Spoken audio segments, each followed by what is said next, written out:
everybody. Let me go ahead and do this a little bit. There you go. All right, MJ here. I told you guys that I would find a beautiful place to stream tonight. We're in Kaohsiung. We're going to be here for one day. We're here on business, and going to be here, doing business tomorrow, and then we're going to go back tomorrow night to Hsinchu.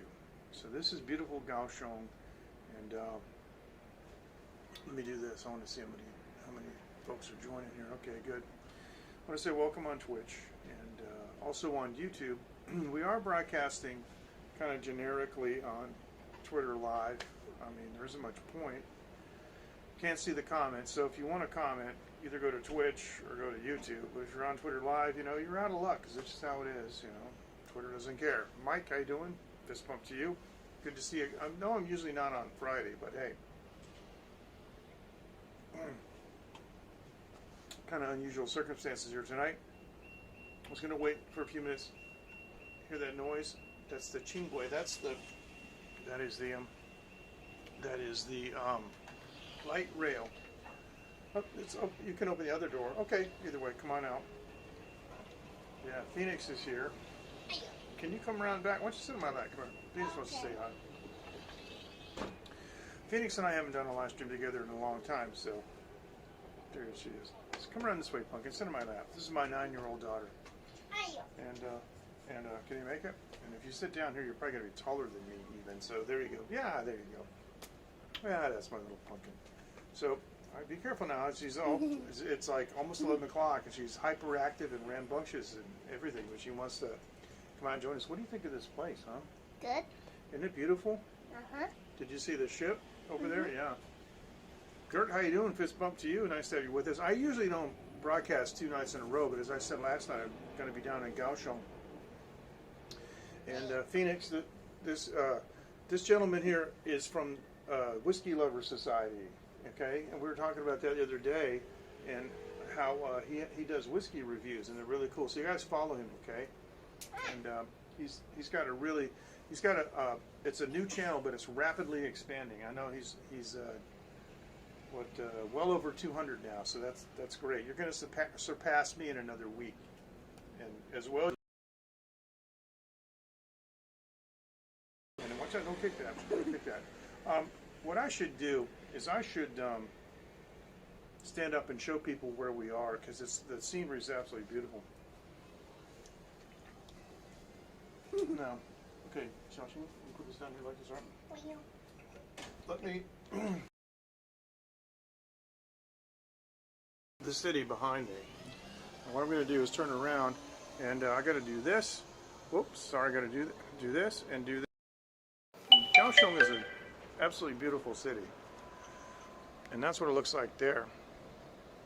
We're down by the harbor, and look at these buildings. Of course, LEDs, right? This is Taiwan, so this is like LED capital of the world. So all the buildings are lit up like crazy. Down here is a section that really, okay, well, I don't know why, because we got like, wow. Hopefully it'll straighten out. We have, this is all probably from the Japanese era, because these were all sugar warehouses and things down here. Yeah, we're outside. We should have really good connection.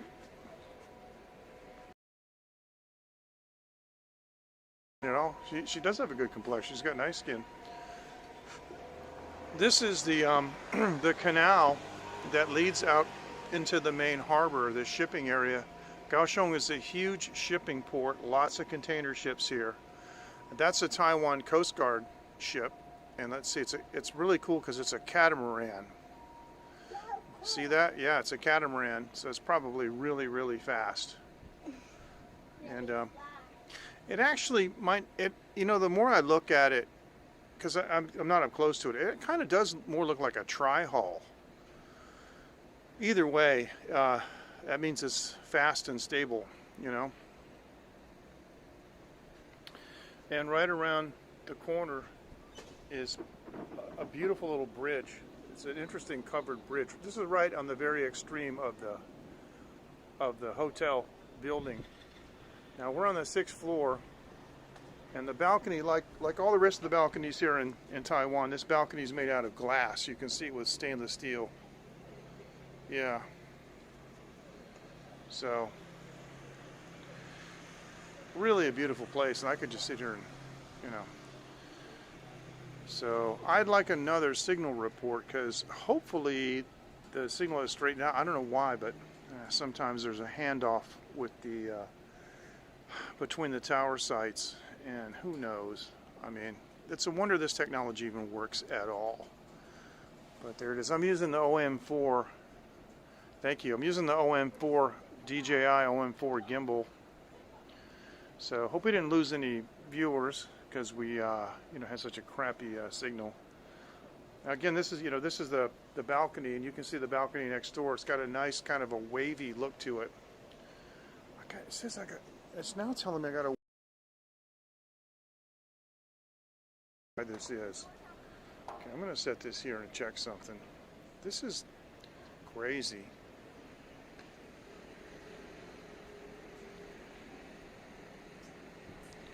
All right, we'll see what happens now. I don't know. All very good.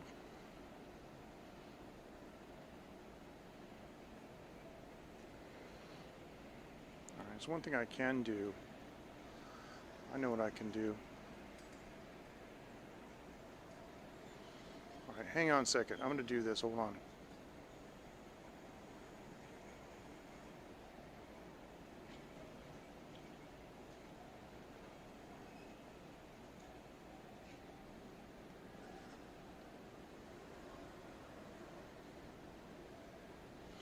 All right.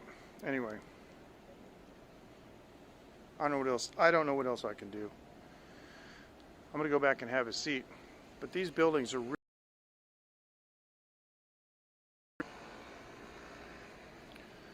Hey, Walter. Daggone it. This is making me mad.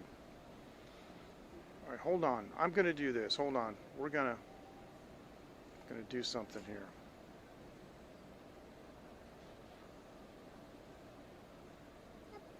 What, Pumpkin? I'm going inside. Oh, okay, Pumpkin. Bye-bye.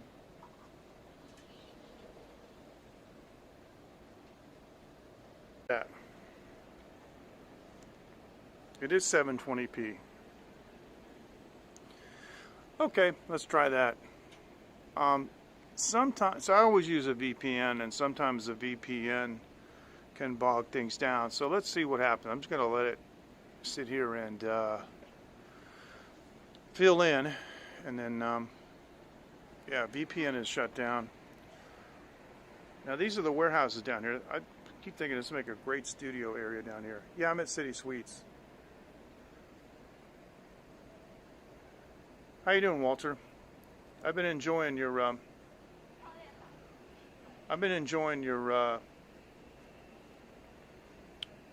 IG posts. Pumpkin, haha.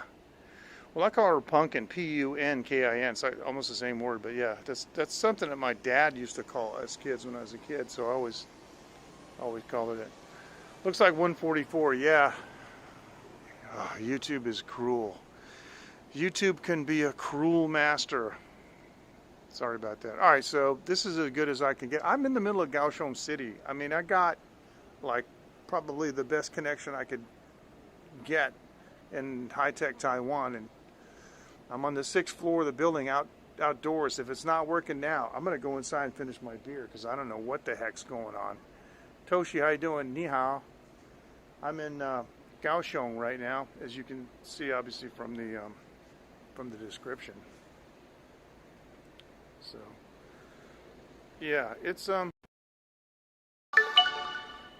Yeah, let me turn my light back on a little bit. Don't want too much. It's beautiful night here. I'm in the balcony. You got to be careful not to get too close. So, okay, good. Oh, staying in Sanmin. Yeah, that's cool. Yeah. No, I didn't. You know what I eat papaya? I mean, I eat papaya because I like the som tam, you know, from Thailand, the papaya salad. That's what I like. If I do this, will that That kind of reflects, yeah, that reflects light better. I really am not a big fan of papaya milk. Okay, good, thanks. And I'm bouncing my light off the building, so it kind of looks a little soft light. That's good. Okay, so pumpkin. Yeah, there you go. Yeah, I know what you mean, Mike. I know what you mean. Hopefully we can see these folks again someday soon. But this is, beautiful Kaohsiung behind me. LED city here, like big time. And I'm standing up and holding this thing with my arm. I did not bring my tripod. I probably should have somehow slung it over my shoulder in the bag. Let me show you one thing, because there's this is something that I'm going to stabilize it right here with my hand. But these are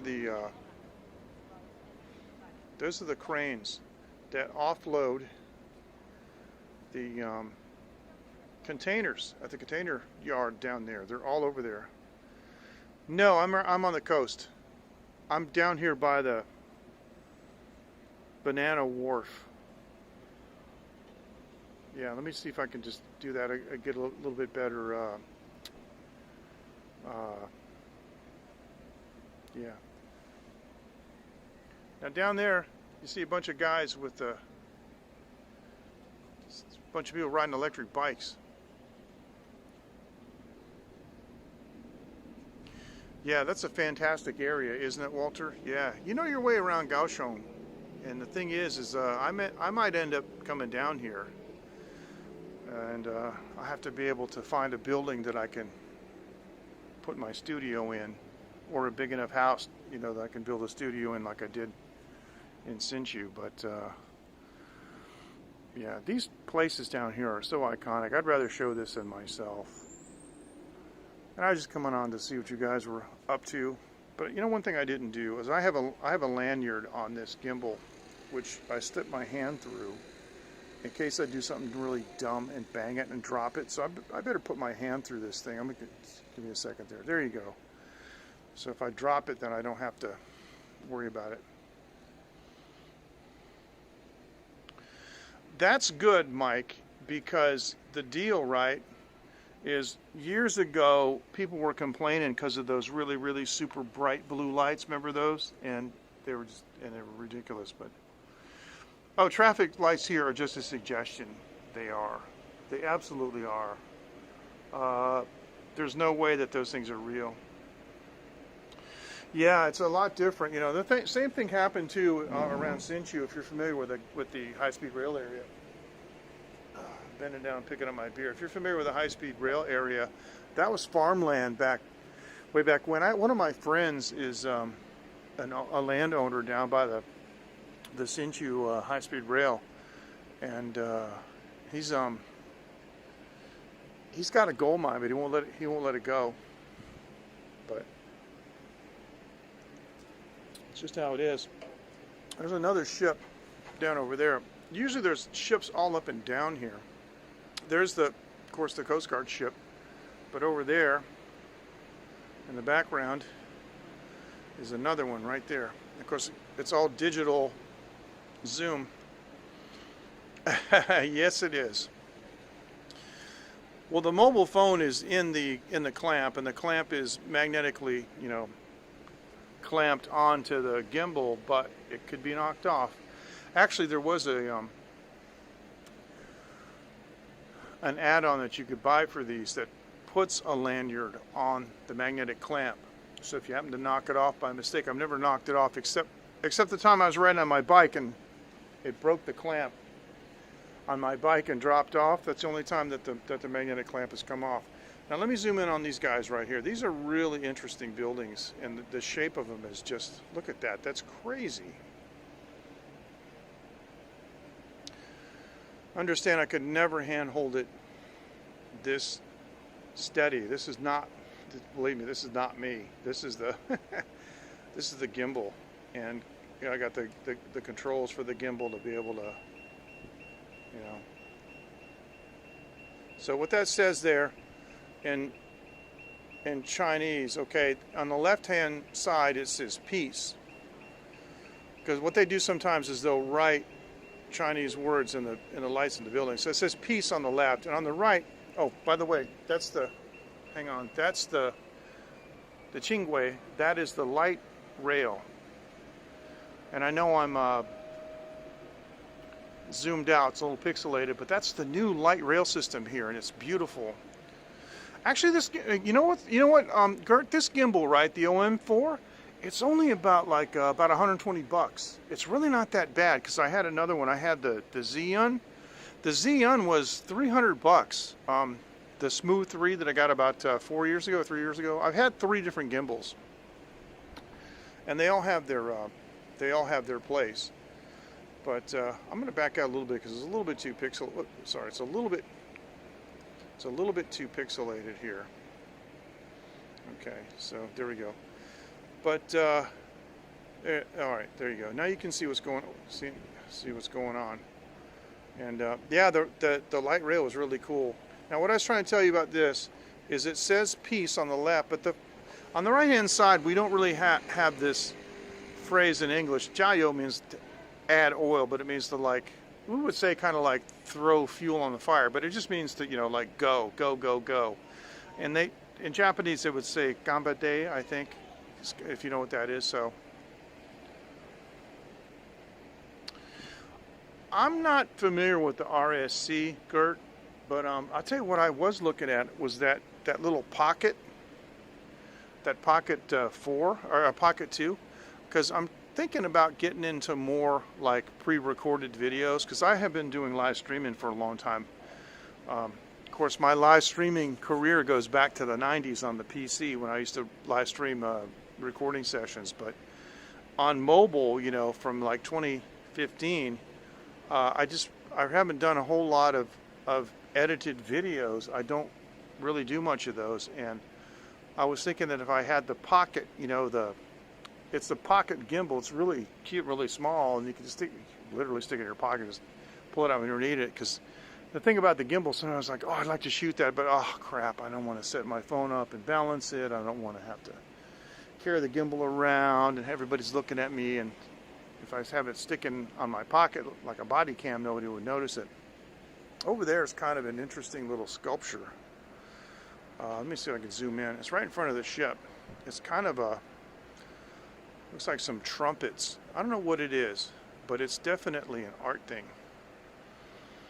Yeah, about the same maybe as. Oh, wait a minute. No, it's cheaper than this. I see. The problem is I work in Taiwan dollars.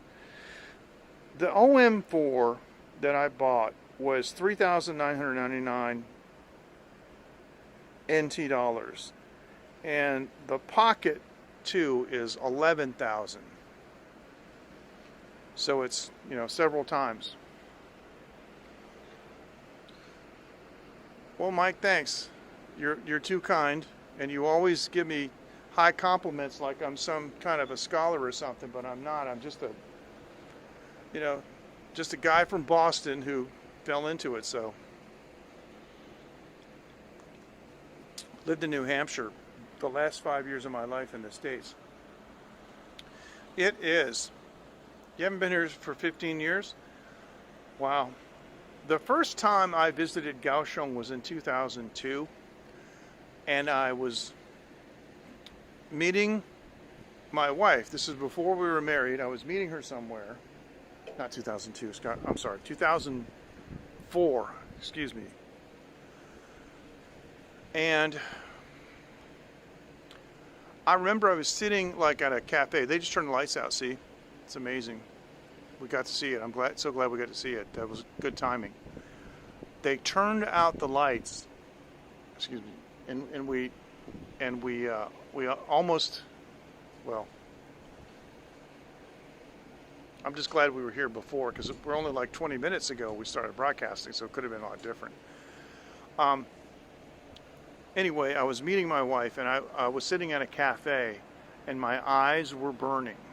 My nose was burning. I was literally crying. I had a tissue in my hand, and people were looking at me like, "Oh, look, the foreigner. Something must happen. His mommy must have died or something." Because I was like, almost like bawling my eyes out because of the air pollution. It was horrible, By the way, these over here, these are trees. It's hard to tell, but those are trees that are lit up. And I just sat there, and later on she came and we went somewhere to eat, but like the rest of the night I'm coughing and hacking. And so for quite a few years, because my wife's from here and her parents live here and everything, and I would come down and visit. We got married here. We got married at the Ambassador Hotel in 2007. And the long and short of it is, it took a long time for them to clean it up. So I'm down here today and I'm not coughing, not anything. It's beautiful. Temperature here now is about, I'm going to say it's about 24. There's a light breeze. It's absolutely beautiful. And I've got my Kirin beer sitting here on the stainless steel rail. Oh, something you guys would be interested in Taiwan construction, and I tell people this because I do manufacturing. I run a manufacturing consortium. Taiwan has the cheapest stainless steel stuff in the world. We use stainless steel for dog cages, bird cages, and bars on the windows because it's so cheap. I mean, this is all stainless. This stuff here on the railing. Look at all this. This big box stock there, and these things here. These are investment cast, or they're either investment cast or they're turned out of stainless steel billet. And they're out here. They're in weather, and they're not corroded or anything. Look at them. They're just in perfect condition. And the whole thing, the rail, the whole thing, all the way down there, all of this is all stainless. There's stainless all over the city, all over the country, and it's dirt cheap. And so if you guys want anything out of stainless, I mean, seriously, you can contact me at asiancastings.com, and we'll hook you up. Because all of our factories, use stainless. And we can even do stainless investment casting. I've done stainless sand casting. It looks ugly, but if you just need the strength and the durability, and you don't necessarily need it polished, it's just fine. It just really looks rough. Yeah, quality stainless. It really is something.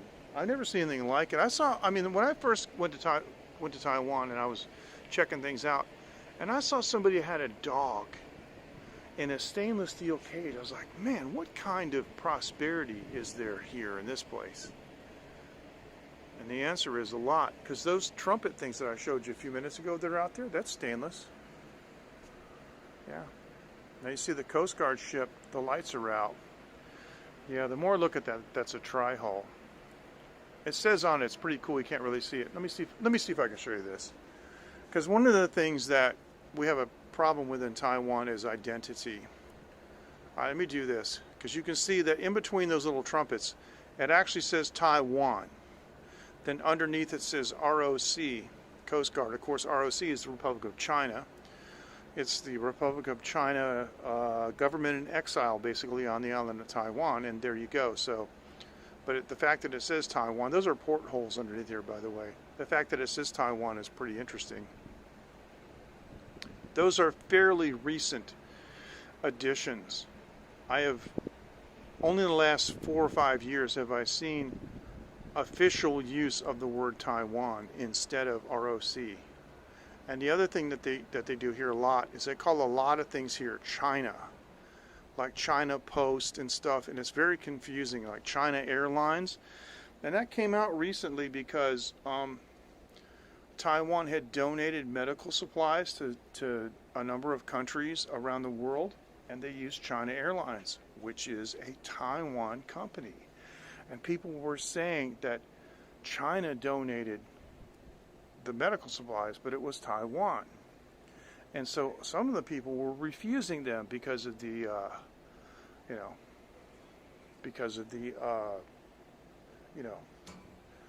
quality. So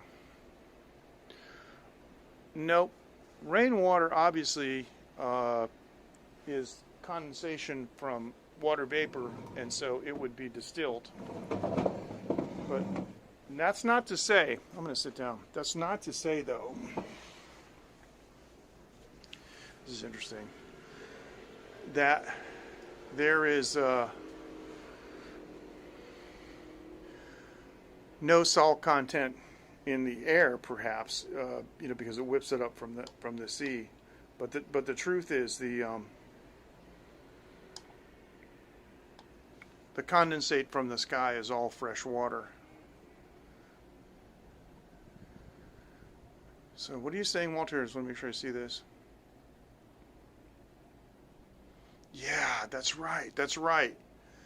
Yeah, it's amazing, isn't it? Now you know what I'm saying, Walter. And so you must have seen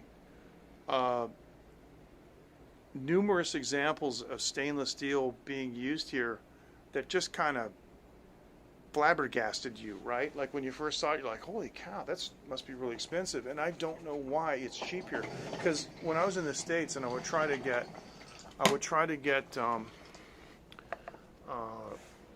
stuff spec'd, and I'm just going to set this down. I would try to get things spec'd, in stainless steel, and they're really expensive. So I didn't do it. You know what I'm going to do? I think what I can do is hang on, the beer's more important. I think, yes, I know I can do this. If I set this right here, this will be very stable. Oh, good. Okay, now I can pull my chair up. Okay, this can't fall because it's below the level. Okay. Oh, that's actually not a bad. Let me see. Let's go over just a little bit this way. What do you say? About like that. Yeah, you were telling me it was a long time ago, Mike. Yeah. Stainless steel is everywhere, I know. Yeah. It is amazing. So, we also do stainless steel bike parts, and the price differential between, like, if we use SCM21, the high carbon steel, or somebody wants, like, some of the more common stainless casting alloys, the difference isn't that great.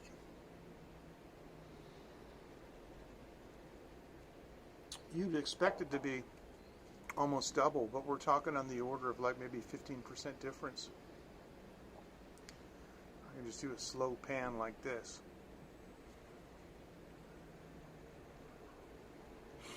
I really do like it down here, and for those of you who have been, loyal followers of my channel for a long time, you know that there's a canal down by my in-laws' house. Clardo, fist bump to you. How you doing, man? And down by my in-laws' house, by that canal, we've had some really, really cool discussions down there. It's really nice. I took the high-speed rail, so it was fine. It was really nice, and just kind of relaxed. I'm going to pop this down a little bit. I know I'm going to violate the rules of third, the rule of thirds for photography, but I'm just going to go ahead and do like a slow pan on this. This thing does a really, really nice slow pan.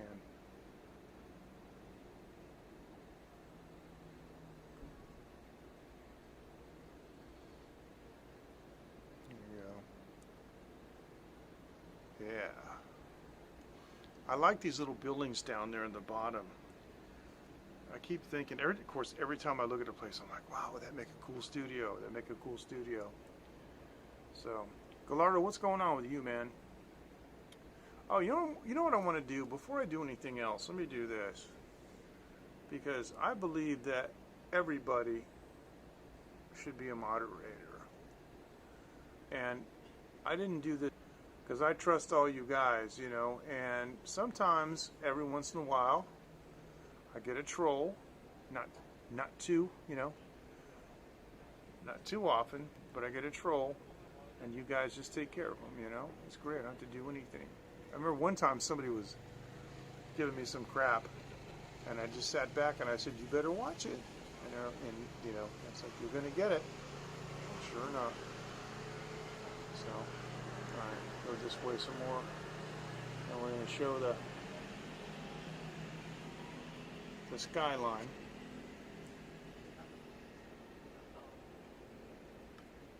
And for those of you who are wearing headphones, as it pans, I'm on this side, on the left. That's a really interesting feature about Prism Live Studio Mobile, that it, in fact, allows you to have a stereo signal. Now, this is eventually going to come around, probably, and even hit me.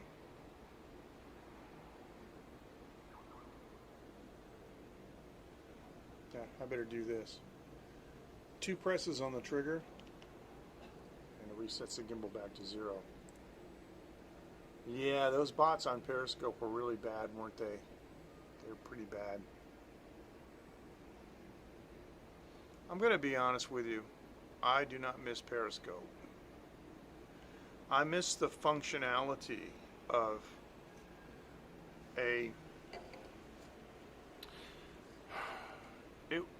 it was a good platform. It was just mismanaged. And it's unfortunate. It's unfortunate, in my opinion, that Twitter sold it. I'm kicking myself, though. Because you guys remember Broadcast, and I was a champion of Broadcast. And Broadcast was the platform that had the voice messages and everything and all this cool stuff, and I should have bought it. When they went under, I should have bought it. Good evening, Matthew. Fist bump to you. Nice to have you with us. All right. Matthew, how's your little boy doing? If you guys haven't seen, or if you're new to my live streams, Matthew and his wife were blessed with a little baby boy recently, and that's what he looks like. And his name is Grayson, and man, oh man, this is like the definition of cute. I looked at Wikipedia and I did a search on cute, and this picture came up. So, yeah. Okay, Mike, about the autofocus. All right, if it makes noise or not, it depends entirely upon the technology being used.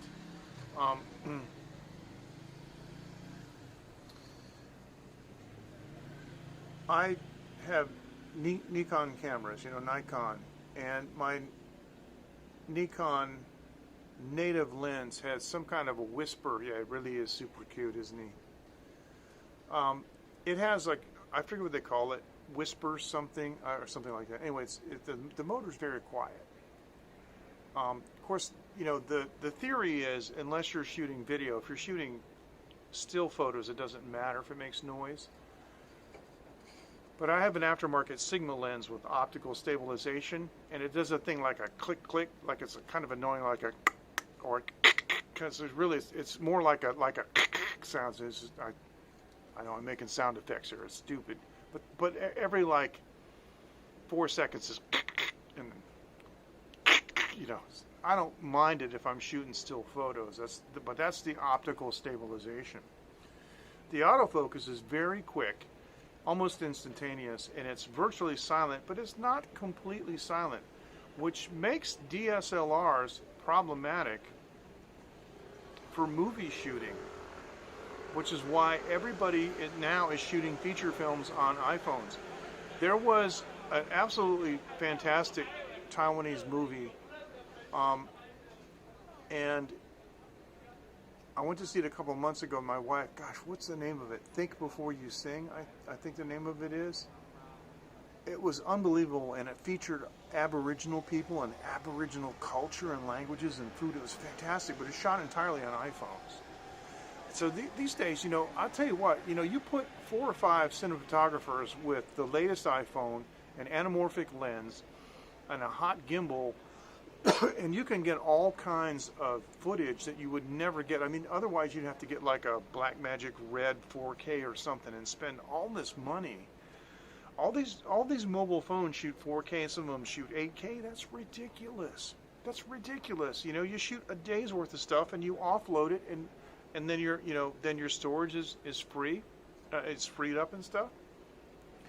So, well, yeah. I mean, when I got my D7000, and I had a D80 that I bought in 2006. I traveled all over Thailand and Laos with that thing. God, I think when I looked at the counter, I think it had 40,000 shots on the shutter. But I had a Sigma lens, and it was a nice lens. It's a 28 to 200, 2.8, and it was optically stabilized. And I put it on the D7000. I went down to Taiwan to the Sigma company and had them match it to the autofocus. Because some lenses don't work. Aftermarket lenses don't necessarily work with a camera's autofocus system, right? And so, because it's not calibrated for it. So they took about 20 minutes, 30 minutes and tweaked it. It was great, worked perfect. But I tried to shoot video with it. And so, yeah, it was decent. It was okay, but I mean, that was a long time ago. I mean, I upgraded to the D7000 in 2007. So I gotta tell you something. I haven't used my DSLR in a couple years, and it's really strange. I was an avid photographer. I brought video cameras. We went looking for elephants in the forest, in basically jungle almost, in northern Laos, and it was amazing stuff. I brought a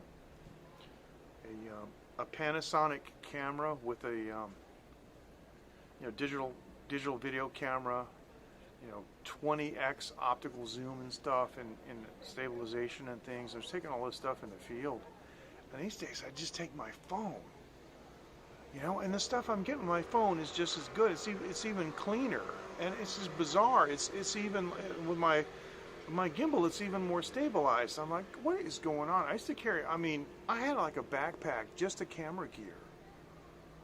And I'm just going to Thailand to hang out, but there's like a lot of cool stuff. There's like night markets and street food, and there's all kinds of places. My thing is archaeology. I like to go to archaeological sites. I've been to a number of really, really cool places in Thailand. The last trip I took right before the pandemic, if you look back at my channel in January and February of the year 2020, where I visited like the ancient kingdom of Siam and took all those I did live streams there, is this phone and another gimbal, but still just a gimbal, and I'm astonished by how good it is, and the technology is so cheap. We spent all that money on all those cameras and stuff. I spent like 50,000 NT, I think, on just the body for one of those cameras. That's like $1,300 US or something. And so, I'm not an iPhone fan, but I've been considering getting an iPhone, not putting a SIM card in it, not using it for anything, except though for video, because they do pre-processing, and their video processing in general and photographic processing is extremely good. And with apps like Filmic, the iPhone system can do anamorphic conversion on the fly, which is just absolutely bizarre. And as long as you have a counterweight for your gimbal, you can put that big mother anamorphic lens on, with the aluminum frame on the thing, and it weighs probably about 150 grams or something. And as long as you got a counterweight on it on the other side, to cancel it out, it's like, man. So this Taiwan movie that I saw it in a movie theater, and I couldn't believe how good it was. It was obviously shot in 4K. And in the movie, like on the credits, it said, shot on iPhone. And I was like, you gotta be kidding me. So that's where we're at, really. But the same thing has happened in audio. Years ago, if you want to make a record, you just have to go to a studio. pay a recording engineer, and you often didn't get, you know, what you wanted because somebody is trying to interpret what you're doing and all that. But just like these days, you want to make a record, you just go in the bedroom and shut the door. Use your laptop.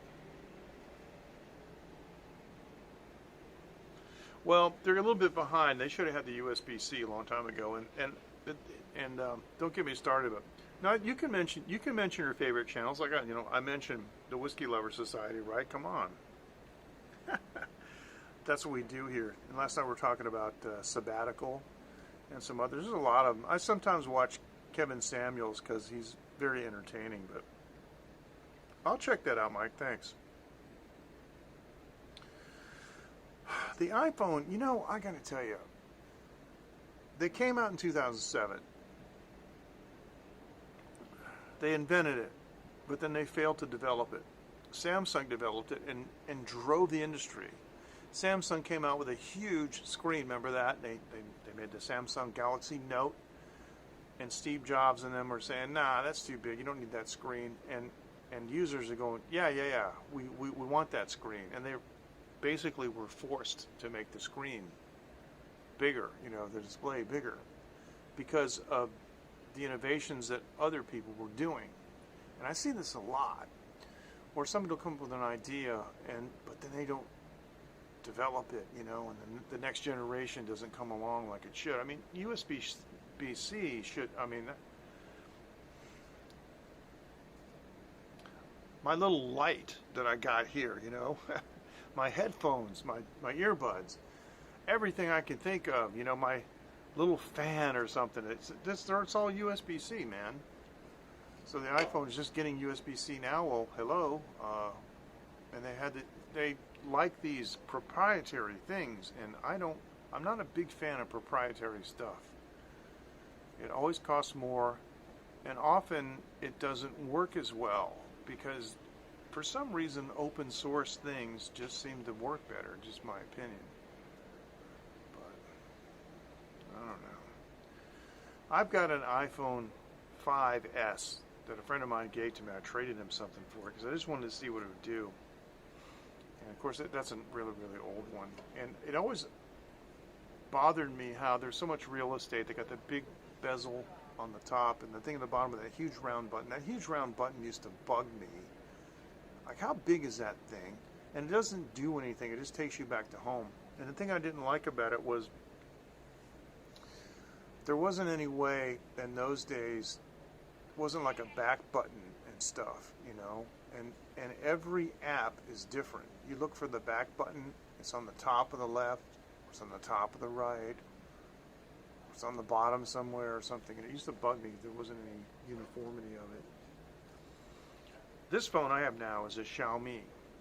It's almost 2 years old, but it had 8 gigs of RAM and 256 gigs of storage, and it was 14,000 NT, which is about $250 for this phone. And the quality was amazing. The front screen has no bezel, has no notch, has no hole, because it's a pop-up camera. So the front of it is 100% display. And boy, let me tell you, this is one reason I haven't upgraded the phone, because I like some of the other Xiaomi's, but they always have a little pinhole, because they don't have the pop-up camera. I love this pop-up camera because the whole front is screen. When I'm watching the like a video or something, and there's no notch or nothing, it's just wow. Well, the battery life is really good. I've been online here for 45 minutes and 37. Okay, 45. Okay, and I show that I have I have 53% battery. It's a 4,000 milliamp hour for this one. And I started out with 80%. Okay, so 45 minutes of live streaming, and it's down to 59%. Is that what I said? 59? 50, yeah, anyway, it's a really tiny number, 53 or 59. And it literally lasts all day. It does. I don't charge it very often. Sometimes, Gallardo, I don't even bother to charge it overnight. Sometimes it's about charging cycles. And you wear your battery down every time you plug it in. If you plug it in for 30 seconds, it's a charge cycle. So I wait till it gets until it's like 20%, but it charges very quickly. I got a 35 watt charger. The only thing this phone doesn't have, because it's 2 years old, is wireless charging, but it has everything else. And the native camera is 48 megapixels, but the new Xiaomi is like 128. It's pretty crazy. But I got this phone, I researched it, my wife's like, are you sure you want to get this one? You sure you don't want to get another Samsung? I'm like, nope, because I got the last Samsung I had. It was beautiful and all that, but the new Samsungs, holy cow, it's like, I could buy a guitar for that, you know? So, my understanding is that's not the case. That it's whenever you plug in the charger, because that is one of the things that, of course, in the old NiCad batteries, it's not quite the same with the lithium ions, but that's what tries to induce battery memory. You know, I mean, bad battery memory, where as soon as you unplug it, it goes down to whatever that level was. But, you know, I'll hit the rack and I'll look at the phone. If it's got 60%, 50%, I just lay it on the nightstand and I don't even bother to charge it, because I'll just charge it the next day. And I have a Xiaomi charger in the car, you know, the lighter plug. Excuse me. It's a quick charger. And I'll drive around for 15 or 20 minutes and the thing will be like 90% charged. So I just do that. I don't continuously charge it. The gimbal has a USB-A, and I can plug a cable into it for the USB-C for the Xiaomi phone. And it doesn't really charge it. It's a very low output. But what it does is it keeps up with the drainage, if you know what I'm saying. So if the phone's at 50%, and I plug it in, I can stream for an hour, then the phone will be like 47% or something. I think eventually it will completely drain, but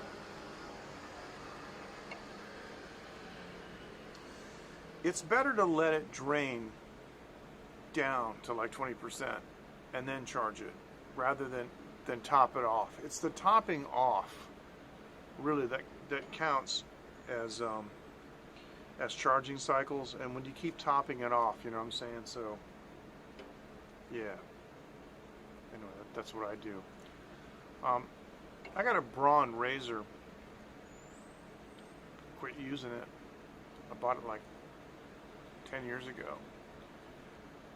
I just started using it again. I looked at it, I said, oh, the foil is all broken on it. So I went to the store and they had a replacement foil and a cutter head, and I popped it in there and I charged it, and it lasted about 3 minutes, and I kept charging it and using it. And I've been using it now every other day or every other 2 days or so for the last 2 months, and now the battery's back, because I have been very careful about charging it and conditioning it. I let it run down until the red light comes on and it says that it's discharged and it's time to charge it, and I charge it all the way up, and then I use it all the way down. So that helps.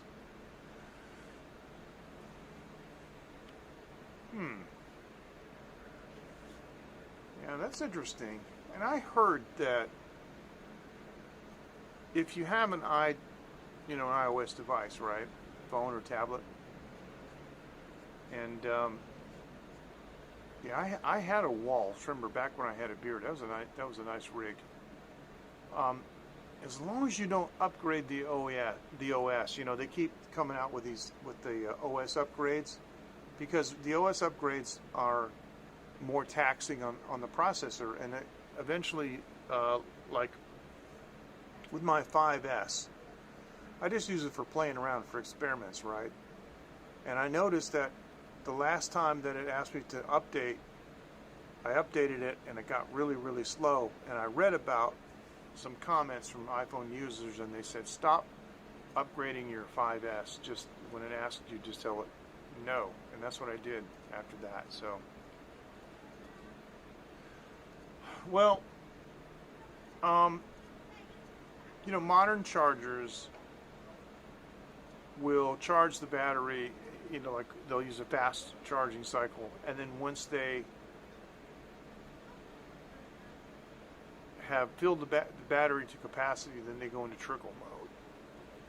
And so as long as you've got, a modern charger, like a charger that comes with the phone, that's, comes with the phone that you just bought, or something that was made in the last, 4 or 5 years at least, should be okay, as long as it trickle charges.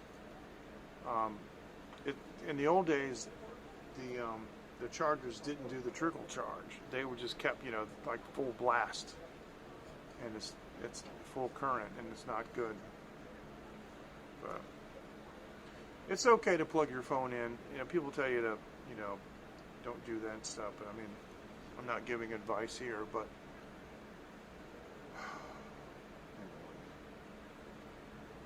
with a modern trickle charger, it's okay to plug it in and leave it, until you wake up or until you get around to unplugging it. It doesn't really detract from the battery life, and it does keep it topped off, but it's a trickle charge.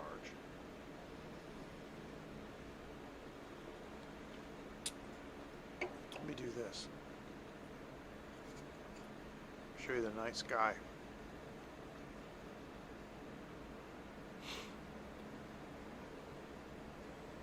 Kind of cloudy here tonight. It's pretty interesting looking though, huh? I think the sky looks cool.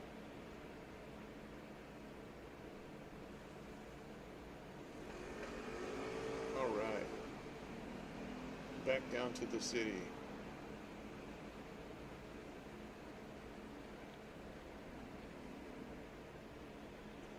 We're almost in an emergency situation because I don't have any more beer. Yeah, that could be bad. So here I am in the dark. Turn this around like this so you can get some kind of, some kind of reflection. I don't know. So if I do like this, it's too much. Whoa, whoa, whoa, whoa, whoa, whoa. Anyway, this old Kirin, man. The Kirin Ichiban, the #1. It's great. Brewed from only the first press of genuine malt for a crisp, delicious flavor. And I agree with that.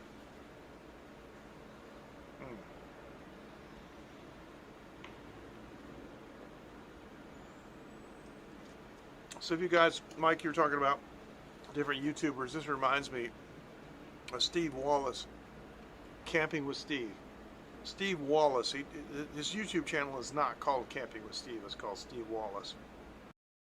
But he camps, that's what he does, and he does stealth camping. He'll go like, he'll do like stealth camping near the highway.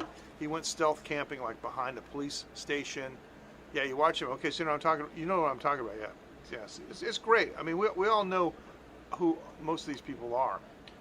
And so you know how Steve Wallace calls the beer step 2, because step 1 is to set up the camp, and then step 2 is the he pops the top on the can.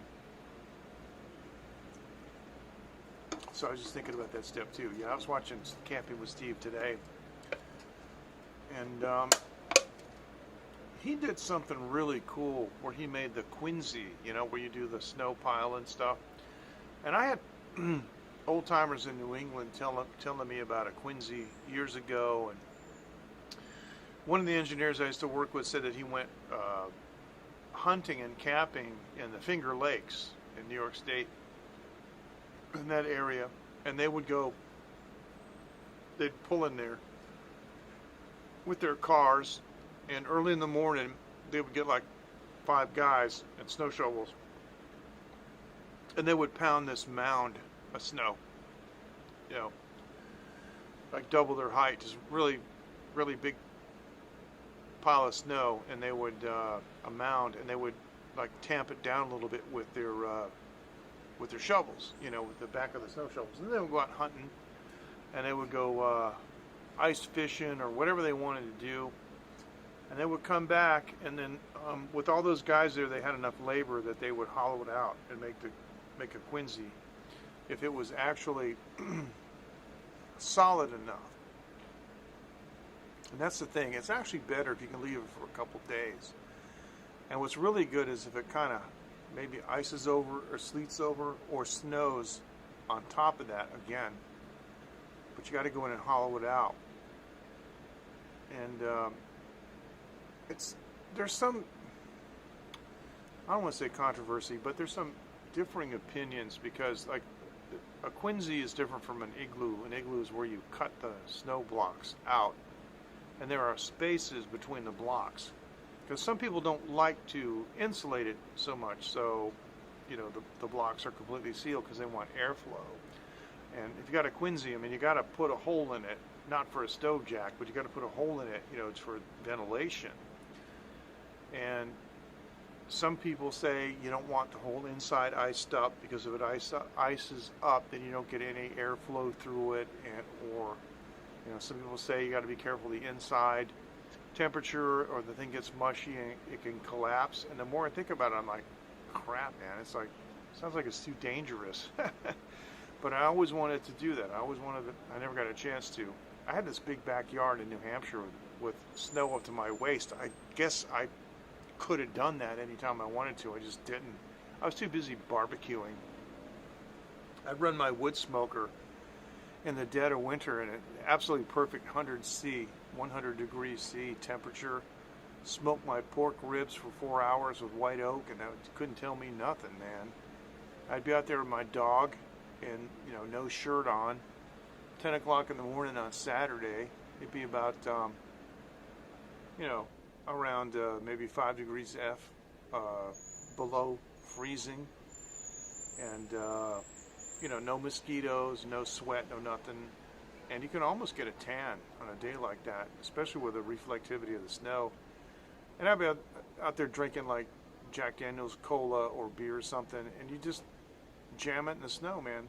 I would open the back door and stomp down a trail out to the smoker. And I wouldn't even like brush the snow off it. All I did was open a firebox and throw tinder in there, and throw my white oak in there, and I'd light it. And I just shut the firebox and I would just let it melt the snow off. It's just amazing. Oh, that must have been hilarious and so much fun. That sounds like a great idea. When I was a kid, my dad's family is from Buffalo, and my grandparents lived in Cheektowaga, which is near Niagara, right? And the lake effect. So you guys know what I'm talking about. They got this 20-foot snowdrift. There's like, that's nothing. That's just a little hill, And so one year it snowed so much that my uncle, who lived with my grandparents, stayed with them and took care of them. He had a tunnel, to get the car out of the garage. So there's a tunnel out into the street, man. That was hilarious because they plow the streets, but then there's like this giant wall, and they lived at the end of the road like a cul-de-sac, like a circle. So there's this giant wall down there, looked like a whirlpool or something. And so my Uncle Tom is out there shoveling. He opens the garage door and starts shoveling to try to get the car out. That was hilarious, but never had to deal with anything quite that bad in New Hampshire. But it got pretty cold in New Hampshire, and especially up north. I was in Montreal too. I was invited back in the old days, when I had my record out on the radio. I had a lot of fans in Montreal, and went up there and hung out in a club and met a bunch of fans. I had a pretty big following in Montreal, and I went up there during the winter time, and it really wasn't all that bad. I had good tires on my Jeep, 4-wheel drive, and it was fine. But That's only 5 hours north of where I used to live in New Hampshire. It wasn't like a tremendous. It wasn't like going to to Fairbanks or something. So you can see that the city is kind of quiet. It's all shutting down. So I'm glad we got a chance to see it when it was still pretty active. A lot of greenery here though still. There you go.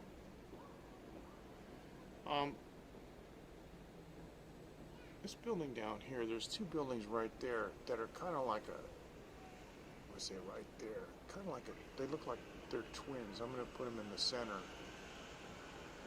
And see if we can zoom in on those. I don't know what those are. I don't know what those buildings are.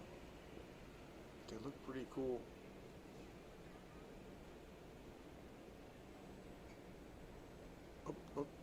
Oops. There you go. Okay. Wow. Pretty interesting. There's a big airport down here, so that's why I see a lot of these buildings that'll have lights on them, like over there to the right slightly, right? Yeah. They gotta have the beacons and side markers. Some of the buildings have side markers on them, which is interesting. Might be. Some of those buildings are residential, though. It's hard to tell. And a lot of them have classic Chinese designs with these crowns on the top, you know, and some pretty dramatic lighting. Not on this side of town, but on the other side of town. If you guys want, you can go back on my channel like a couple of years ago, and you'll see I did some 360 videos. I did an open top tour bus, and it's pretty cool all the way around, so that was really nice.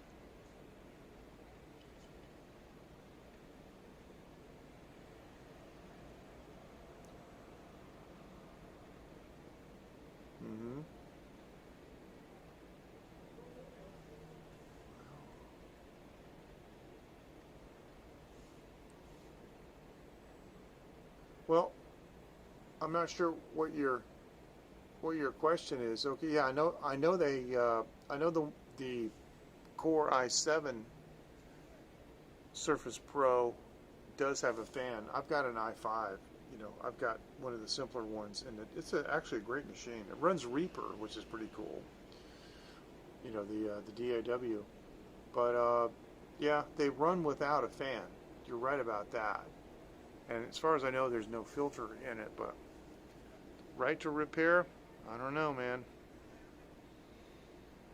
I mean, I have an FCC license, the GROL, that allows me to open a mobile phone or a TV transmitter or a radar gun or whatever I want. And like, I used to drive through the state of Virginia with radar detector, knowing that I had a federal license that allowed me to operate that piece of equipment.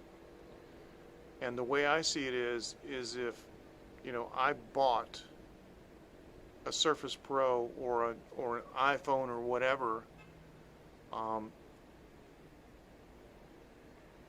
got the right to open it up. I mean, if you can throw it on the front lawn and shoot holes in it, why can't you open it up to fix it? I don't get that. That's kind of a thing that's been going on with Apple. It's kind of an argument that a lot of users have, and I don't get that. And it kind of turns me off to the Apple ecosystem, to be perfectly honest with you. I've seen lots of videos about that. There's a woman who does iDevice repair, and like Apple will tell them, oh, which shot, got to buy a new one, and oh, you'll never get your photos off and stuff. But they're there, they are stored in the onboard memory, and you just have to be methodical, but you can get it out. So really, that's a $2,000 machine. Why is it dead in the water? That's not good. That's bad. Wow. So I recently updated my machine. It's not Apple. I got an MSI motherboard and an Intel i9 10th generation, 32 gigs of RAM, and it runs like a scalded dog.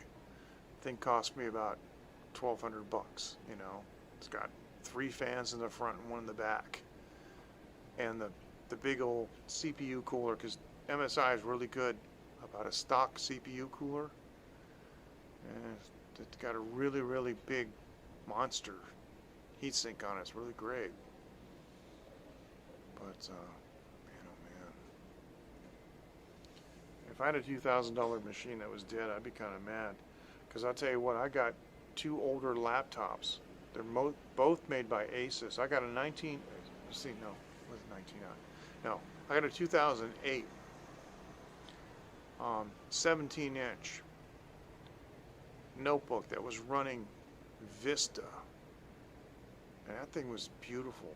Boy, that Blu-ray, you know, back when it was like, when that was like a thing and new.